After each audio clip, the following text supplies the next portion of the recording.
Hi friends, आज आपण या व्हिडिओमध्ये इयत्ता 10वी बोर्ड परीक्षेचा विज्ञान आणि तंत्रज्ञान भाग 2 चा पेपर कसा असेल या संदर्भात सविस्तर चर्चा करणार आहोत। आपण जर या चॅनलवर नवीन असाल किंवा चॅनल सबस्क्राइब केलं नसेल तर चॅनल सबस्क्राइब करा, तसेच लाईक करा। विद्यार्थी मित्रांनो, काही या महत्त्वाच्या सूचना सुरुवातीला दिलेल्या असतात, त्या काळजीपूर्वक वाचायच्या आहेत। त्यानंतर आता आपण प्रश्न पहिला बघूया। प्रश्न पहिला अ, दिलेल्या पर्यायांपैकी योग्य पर्यायांचा क्रमांक लिहा। 5 गुण आहेत। 5 रिकाम्या जागा असतात, परंतु रिकाम्या जागा पूर्ण करायच्या नाहीत, तर या 4 पर्यायांपैकी अचूक पर्याय आपल्याला लिहायचा आहे। या ठिकाणी दिले बघा, पुनर्जनन पद्धती या प्राण्यात आढळते। उत्तर आहे प्लॅनेरिया, म्हणजे पर्याय कोणता आहे? ड हा पर्याय बरोबर आहे। ओके, पर्याय अचूक पर्याय आपल्याला लिहायचा आहे। त्यानंतर दुसरा, लॅक्टोबॅसिलस ब्रुईस या सूक्ष्मजीवांच्या मदतीने डॅश हे पेय तयार केले जाते। तर उत्तर आहे कॉफी। त्यानंतर जनुकातील एखादे न्यूक्लिओटाइड अचानक आपली जागा बदलते, यामुळे जो लहानसा बदल घडून येतो त्या बदलाला डॅश असे म्हणतात। तर उत्तर आहे उत्परिवर्तन हा अचूक पर्याय आहे, म्हणजे पर्याय क हा बरोबर पर्याय आहे। महाराष्ट्रात डॅश हे प्रमुख अणुऊर्जा निर्मिती केंद्र आहे, तर आहे तारापूर। तारापूर या ठिकाणी हे अणुऊर्जा केंद्र आहे। हे मुंबईच्या जवळपास बोईसर या ठिकाणी आहे। ओके, त्यानंतर संधिपात संघाचे उदाहरण डॅश हे आहे। अनेक उदाहरणं दिली आहेत, त्यापैकी विंचू हा संधिपात संघाचं उदाहरण आहे। त्यानंतर खालील प्रश्न सोडवा। 5 गुण आहेत। वेगळा शब्द ओळखा। या ठिकाणी पापलेट हा वेगळा शब्द आहे। सहसंबंध लिहा। त्वचामध्ये कोणतं मॅलेरिन असतं, तर स्वादुपिंड पिंड हे कशामध्ये असतं? इन्सुलिन। ओके, नेक्स्ट, खालील विधान सत्य किंवा असत्य ते लिहा। पाण्याचा वापर करून उपयोगी जीवांची निर्मिती करणे म्हणजे नीलक्रांती होय। तर उदाहरण आहे सत्य। इथं सत्य किंवा असत्य आहे, तर सत्य लिहायचं। चुकी बरोबर असेल तर बरोबर आलं असतं। या ठिकाणी सत्य किंवा असत्य लिहायचं, म्हणून उत्तर येईल सत्य। WHO या संक्षिप्त रूपाचे विस्तारित नाव लिहा। तर वर्ल्ड हेल्थ ऑर्गनायझेशन, त्याला मराठीत म्हणता येईल जागतिक आरोग्य संघटना। पुरुष हे सर्वांना माहिती आहे, पुरुषामध्ये 44 अधिक XY असतात आणि स्त्रियांमध्ये 44 अधिक XX असतात। आपल्या गावचे पुरुष म्हणजे पर्याय ब हा बरोबर आहे। या ठिकाणी जोडी लावायची आहे। त्यानंतर शास्त्रीय कारणे द्या। कोणती 2? कासव जमिनीवर आणि पाण्यात राहते, तरीही त्याचा उभयचर या वर्गामध्ये समावेश करता येत नाही। याचं महत्त्वाचं कारण आहे, उभयचर प्राणी जमिनीवर फुफ्फुसांच्या साहाय्याने आणि पाण्यात त्वचेच्या साहाय्याने श्वसन करतात। तसेच या प्राण्यांच्या अंगावर बाह्य कंकाल नसते, परंतु कासवाच्या अंगावर बाह्य कंकाल असते। कासव सरीसृप असते, ते जमिनीवर राहते, त्यावेळी फुफ्फुसाने श्वसन करते व ते पाण्यात पोहते तेव्हाही प्रत्येक श्वासाला नाक पाण्याबाहेर काढून श्वासोच्छ्वास करते। या दोन्ही अधिवासांत त्याला फुफ्फुसाने शोषण करावे लागते, ते त्वचेच्या साहाय्याने शोषण करत नाही। ओके, तसेच कासवाच्या अंगावर बाह्य कंकालही असते। कंकाळ म्हणजे टणक भाग असतो, म्हणून उभयचर वर्गामध्ये कासवाचा समावेश करता येत नाही। कारण कळले? ओके, नेक्स्ट, दुसरं, जल विद्युत ऊर्जा, सौर ऊर्जा, पवन ऊर्जा या नूतनीकरणक्षम ऊर्जा यांना नूतनीकरण ऊर्जा असे म्हणतात। का? कारण हे उद्योग यामधून काय प्रदूषण होत नाही, परंतु सविस्तर उत्तर आपण बघूया।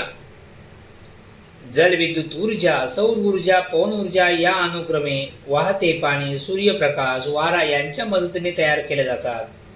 हे ऊर्जा स्रोत म्हणजे जलसाठा, वेगात वाहणारा वारा, सूर्यप्रकाश शाश्वत आहेत, म्हणजेच कधीही न संपणारे आहेत। या ऊर्जा परत मिळवता येतात आणि महत्त्वाच्या या ऊर्जेतून कोणत्याही प्रकारचा प्रदूषण होत नाही। ओके, म्हणून त्यांना नूतनीकरण ऊर्जा असे म्हणतात। म्हणजे पुन्हा पुन्हा याचा काय करू शकतो आपण? वापर करू शकतो, म्हणून नूतनीकरणक्षम ऊर्जा असे म्हणतात. नेक्स्ट, व्यायाम केल्यानंतर आपल्याला थकल्यासारखे वाटते. ह्याचं कारण आहे आपण जास्त व्यायाम करतो तेव्हा आपल्याला ऑक्सिजनची कमतरता भासते. अशा वेळी आपले स्नायू व मांसपेशी विनाऑक्सी शोषण करतात, विदाउट ऑक्सिजन. ओके. आणि विनाऑक्सी शोषण प्रक्रियेत लॅक्टिक आम्ल तयार होते. तसेच एटीपीचे रेणू देखील खूपच कमी प्रमाणात तयार होतात. एटीपी मधून आपल्याला ऊर्जा मिळते, त्यामुळे आपल्याला शरीरात कमी ऊर्जात लॅक्टिक आम्ल साठते. ओके. कारण एटीपी कमी तयार होते, म्हणजे एटीपी कमी झाले तर ऊर्जा कमी मिळते. ओके. म्हणून आपल्याला थकल्यासारखे वाटते. ओके. नेक्स्ट, खालील प्रश्न सोडवा. कोणते 3-6 मार्क्स आहेत?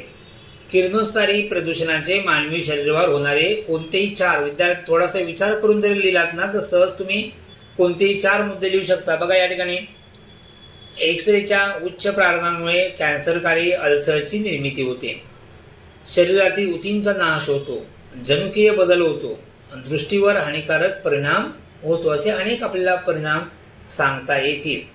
त्यानंतर तक्ता पूर्ण करा. सामाजिक आरोग्यावर घटक, परिणाम करणारे घटक लिहा.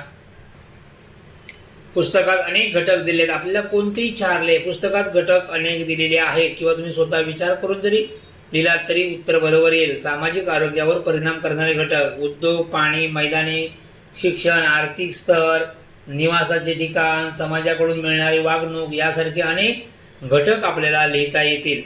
त्यानंतर 3, आपत्तीच्या व्याप्तीचा विचार करता विचारात घ्याव्या लागणाऱ्या 4 महत्त्वाच्या बाबी लिहा. त्यातलं पहिलं आहे आपत्तीपूर्व काळ, नंतर इशारा काळ, आणीबाणीचा काळ, पुनर्वसनाचा काळ, प्रतिशोधनाचा काळ, पुनर्निर्माणाचा काळ यासारखे उत्तर लिहिता येतील. या ठिकाणी आपत्तीचे नेमके स्वरूप, त्या येण्यापूर्वी निसर्गात होणारे बदल, आपत्तींच्या परिणामांचा काळ, पुनर्वसनाचा काळ, पुनर्निर्माणाचा काळ, अशा अनेक बाबी आपल्याला लिहिता येतील. सूक्ष्मजैविक प्रक्रियेद्वारा मिळवण्यात येणाऱ्या 2 इंधनांची नावे लिहा व या इंधनाचा वापर वाढवणे का गरजेचे आहे ते सांगा. कोणते इंधने मिळतात? इथेनॉल, मिथेन आणि हायड्रोजन. आता का वापरणे गरजेचं आहे तर याचं उत्तर या प्रकारे आपल्याला सांगता येईल. तर सूक्ष्मजैविक प्रक्रियेने मिळवलेल्या इंधनांचा वापर वाढवणे गरजेचं आहे, कारण ही इंधने स्वच्छ, पूर, धूररहित आहेत. त्यामुळे यांचा वापर केल्यास कोणत्याही प्रकारचे प्रदूषण होणार नाही. कोणत्याही प्रकारचे प्रदूषण होणार नाही, लक्षात ठेवा. आणि भविष्य काळात पर्यावरणपूरक इंधने वापरण्याला पर्याय नाही आणि ही इंधने सहज आणि मुबलक प्रमाणात उपलब्ध होतात. याचं हे उत्तर लिहिता येईल. त्यानंतर DNA फिंगरप्रिंट म्हणजे काय? या तंत्राचा वापर प्रामुख्याने कोणत्या क्षेत्रात केला जातो? DNA माहिती आहे, DNA बोललं की आपण बोलतो CID मध्ये खूप वेळा बघितलं असणार फिंगरप्रिंट. पण DNA फिंगरप्रिंट म्हणजेच काय? यांचा उपयोग कुठे, कोणत्या किंवा वेगवेगळ्या पिक्चरमध्ये तुम्ही बघितलाय. DNA मॅच करतात. DNA मॅच करून एखादे गुन्हेगार आपल्याला ओळखता येतो. DNA मॅच करून एकाचं कोणाचं मूळ असेल त्याबद्दल आपल्याला त्यांचे पालक शोधता येतात. असे यांचे उपयोग आहेत. बघूया याचं फिंगरप्रिंट म्हणजे काय. जसे प्रत्येक व्यक्तीच्या हाताचे ठसे निरनिराळे आणि ठराविकच असतात, त्याचप्रमाणे प्रत्येकाच्या DNA रेणूतील न्यूक्लिओटाइडची क्रमवार रचना ठराविकच असते. या रचनेमुळे कोणत्याही व्यक्तीची नेमकी ओळख पटवता येते आणि या तंत्राला DNA फिंगरप्रिंट असे म्हणतात.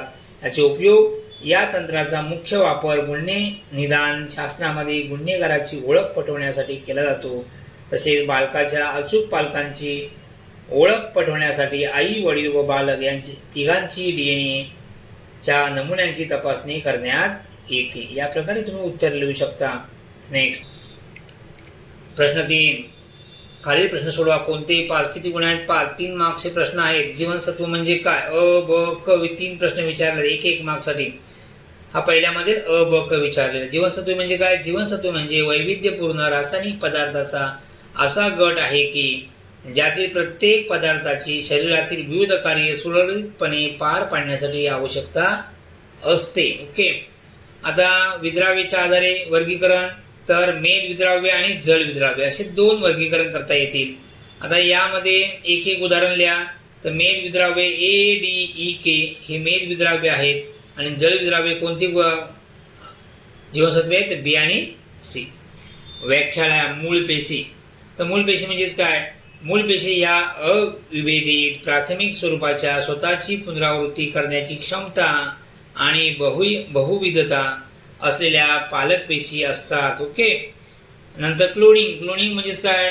तर एखादी पेशी किंवा अवयव किंवा संपूर्ण शरीराची हुबेहूब प्रतिकृती तयार करणे म्हणजेच क्लोनिंग होय.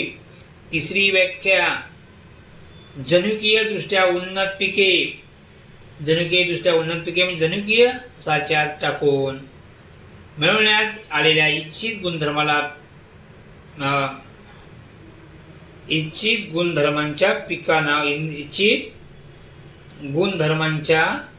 पिकांना जनुकीय दृष्ट्या उन्नत पिके असे म्हणतात. ओके. हे जरी उदाहरण. आणि ते तिसरा जे हे काही शब्द दिले आहेत ते बरोबर या पॅसेजमध्ये लिहायचं आहे. या ठिकाणी पेट्रोलियम येईल, या ठिकाणी घातक आहे, या ठिकाणी यांत्रिक आहे पिरिडेन्स, आणि ऑक्सिजन, आणि या ठिकाणी काय CO2 येईल. ओके. त्यानंतर चौथे, ह्या आकृतीचे निरीक्षण करायचं आहे आणि विचारलेल्या प्रश्नांची उत्तरे द्यायची आहेत. दिलेली आकृती कशाची आहे? तर उत्तर आहे पवनचक्कीचा आराखडा. ऊर्जेचा स्रोत काय आहे? तर हवा आणि वारा किंवा पवन ऊर्जा. उत्तर येईल पवन ऊर्जा. या स्रोतात पर्यावरण स्नेही स्रोत का म्हणतात? कारण का या कधी न संपणारे आणि यामध्ये पर्यावरणीय समस्या उदाहरणार्थ प्रदूषण निर्माण होत नाही. तर खालील तक्ता पूर्ण करा. ताणतणाव व्यवस्थापनाचे उपाय. तर ताणतणाव आले तर तुम्ही काय करता? त्यामुळे तुम्ही एकदम रिलॅक्स वाटता ते या ठिकाणी लिहायचं आहे. उत्तर तुम्ही तुमचं लिहिलात तरी बरोबर येऊ शकतं. मग संतुलित आहार, नियमित व्यायाम, छंद, एखादं संगीत, गाणे ऐकणे, मित्रांशी संवाद करणे, वस्तूंचा संग्रह करणे, योग, ध्यानधारणा करणे, नृत्य करणे, चित्रकला काढणं, पाककला, वाचन करणे, शाळेत चित्रण करणे, वस्तूचा संग्रह करणं, असे अनेक या व्यतिरिक्त आपण खूप सारे लिहू शकतो. ओके. म्हणजे या प्रकारे तुम्ही ताणतणाव जे घालवण्यासाठी करता ते या ठिकाणी लिहायचं आहे. पुस्तकात सुद्धा दिलेलं आहे किंवा एखादे तुमच्या मनाने योग्य या ठिकाणी पर्याय लिहिला तरी चालेल. नेक्स्ट, प्रथमोपचार पेटीसाठी आवश्यक असणाऱ्या कोणत्याही 6 विद्यार्थ्यांनी ठोकून जरी उत्तर लिहिलात ना तरी बरोबर येईल. 6 साहित्य लिहायचे. बँडेज पट्ट्या, सेफ्टी पिना, ब्लेड, सुई, कात्री, थर्मामीटर, रबराचे हातमोजे, साबण, आणखी बँडेज, ब्लेड, पिना, अँटीसेप्टिक डेटॉल किंवा आपण बघतो स्वच्छ व कोरडे कापड, कापूस, जखमेवर बांधण्यासाठी जाळीची पट्टी, असे अनेक तुम्ही या ठिकाणी उत्तर लिहू शकता. तरी हे 3 मार्क्स तुम्हाला सहज मिळते. कारण का हे उत्तर आपल्याला माहिती आहे. प्रथमोपचार पेटी प्रत्येक स्कूलमध्ये असतं, त्यामध्ये काय काय असतं हे सर्व त्या ठिकाणी लिहायचं आहे. नेक्स्ट, उत्तर अवशेषांक म्हणजे काय? टाकाऊ भाग जो असतो त्याला काय म्हणतो आपण? अवशेषांकाचा सध्या उपयोग होत नाही. सजीवांमध्ये ऱ्हास पावलेला किंवा अपूर्ण वाढ झालेल्या निरुपयोगी इंद्रियांना अवशेषांग असे म्हणतात. निरुपयोगी इंद्रिय. ओके. मानवी शरीरातील कोणत्याही 2 अवशेषांकांची नावे लिहा. का कोणकोणते आहेत? तर आंत्रपुच्छ आहे, माकड हाड, कानाचे स्नायू, अक्कल दाढ, अंगावरील केस, असं या प्रकारे आपल्याला या ठिकाणी लिहिता येते. कोणते 2 लिहायचे? आपण अनेक सांगितलेले आहेत. तीच अवशेषांगे इतर कोणत्याही प्राण्यांसाठी कशी उपयुक्त आहेत? आपल्याला ती निरुपयोगी आहेत परंतु इतर प्राण्यांमध्ये ती उपयोगी आहेत. उदाहरणार्थ मानवाला निरुपयोगी आंत्रपुच्छ हे रवंत करणारे म्हणजे बैल, गाय, गुरे रवंत करणाऱ्या प्राण्यांसाठी उपयुक्त आहे. बघा, आंत्रपुच्छ आपल्याला उपयोगाचे नाहीत परंतु रवंत करणारे प्राणी जे बैल, गाय, घोडा वगैरे आहेत ते रवंत करतात, त्यांच्यासाठी ते उपयोगी आहे. कानांचे स्नायू माकडांमध्ये मात्र हलवणे करणं उपयुक्त. कानांचे आपल्याला काय उपयोग करत नाही परंतु माकड ते हलवून आवाज ऐकण्यासाठी त्याचा काय करतात? उपयोग करतात. या प्रकारे याचं उत्तर लिहिता येईल. नंतर आहे खालील विधाने वाचून विचारलेल्या प्रश्नांची उत्तर लिहा. बघा, माझ्या त्वचेवर कॅल्शियम कार्बोनेटचे काटे आहेत. मी प्रचलनासाठी अन्न पकडण्यासाठी नलिकापादांचा उपयोग करतो. माझा प्राणीसंघ ओळखा. एक उदाहरण लिहा. प्राणीसंघ आहे कंटक चर्मी आणि उदाहरण आहे तारामासा. मी तुमच्या लहान आतड्यात राहतो म्हणजे कळलं असेल काय आहे ते. माझ्या धाग्यासारख्या शरीरामध्ये आभासी देहगुण आहे. माझा समावेश कोणत्या संघात होतो? एक उदाहरण सांगा. तर गोलकृमी माहिती आहे, जंत, पोटातले जंत. उदाहरण काय आहे? जंत. माझे शरीर टोकानं निमुळते असते, मी कल्याणद्वारे शोषण करतो. माझ्या सर्वांना आलं पाहिजे, कल्याणद्वारे शोषण कोण करतं माहिती आहे? माझा वर्ग काय? मत्स्य वर्ग. आणि उदाहरण आहे मासा, म्हणजे मत्स्य वर्ग म्हणजेच मासा. उदाहरण आहे रोहू, पापलेट. एखाद्या माशाचं नाव तुम्ही कोणतंही लिहू शकता, तुमच्या आवडत्या माशाचं नाव लिहिलं तरी चालेल, परंतु अचूक लिहा. नेक्स्ट, चौथा प्रश्न 5 मार्क्सचा. 5 छोटे छोटे प्रश्न विचारले जातात या ठिकाणी. पुरुष प्रजनन संस्थेवर आधारित विचारलेल्या प्रश्नाचे उत्तर लिहा. पुरुषांमध्ये कोणत्या अवयवात शुक्राणूची निर्मिती होते? तर वृषण. एका शुक्राणूची लांबी किती असते? 60 मायक्रोमीटर. शुक्रवाहिनीचे कार्य काय आहे? तर शुक्रपेशीचे वहन करणे. शुक्रपेशी कोणत्या पेशी विभाजन पद्धतीद्वारे तयार होतात? तर अर्धसूत्री पद्धतीद्वारे. ओके, सोपं होतं की नाही? नेक्स्ट, पुरुष प्रजनन संस्थेतील जोडी नसणाऱ्या कोणत्याही 2 अवयवांची जी जोडी नाही असा अवयव कोणते आहेत? तर पुरुष ग्रंथी. नेक्स्ट तुम्हाला लिहिता येईल शिश्न. ओके, मूत्र जननवाहिनी. या प्रकारे उदाहरण लिहिता येतील. आता पुढचा प्रश्न ब, दोघांपैकी एक सोडवायचं असतं. पहिली तक्ता पूर्ण नका. धोक्यात आलेले प्रजातींचे वर्गीकरण काय? संकटग्रस्त प्राणी प्रजाती, दुर्मिळ प्रजाती, संवेदनशील प्रजाती आणि अनिश्चित प्रजाती असे त्यांचे वर्गीकरण आपल्याला करता येतं. जैवविविधतेचे संवर्धन कसे करता येईल? विद्यार्थी उत्तर ठोकून जर लिहिलात ना तर करेक्ट आलं पाहिजे. कोणतेही 4 मुद्दे लिहा. संवर्धन कसे करता येईल याचं उत्तर आपल्याला या प्रकारे लिहिता येईल. दुर्मिळ जातींच्या सजीवांचे संरक्षण करणे, राष्ट्रीय उद्याने, अभयारण्ये यांची निर्मिती करणे, काही क्षेत्रे राखीव जैव विभाग म्हणून घोषित करणे, विशिष्ट प्रजातींच्या संवर्धनासाठी खास प्रकल्प सुरू करणे, प्राणी वनस्पतींचे संवर्धन करणे, पर्यावरण विषयक कायद्यांचे पालन करणे, पारंपरिक ज्ञानाची नोंद करून ठेवणे. या प्रकारे अनेक आपल्याला मुद्दे लिहिता येतील. आणि शेवटचा, धोक्यात आलेल्या वन्यजीव प्रजातींची यादी. रेड लिस्ट या पृष्ठांचे रंग कसे असतात? तर रेड लिस्टचे रंग काय? गुलाबी रंग आणि दुसरा आहे हिरवा रंग. सो या प्रकारे आपण पूर्ण पेपर बघितलेला आहे. व्यवस्थित अभ्यास करायचा आहे आणि या पेपरचा आधार घेऊन तुम्ही अभ्यास करायचा आहे आणि पेपर व्यवस्थित लिहायचा आहे. All the best. थँक्यू.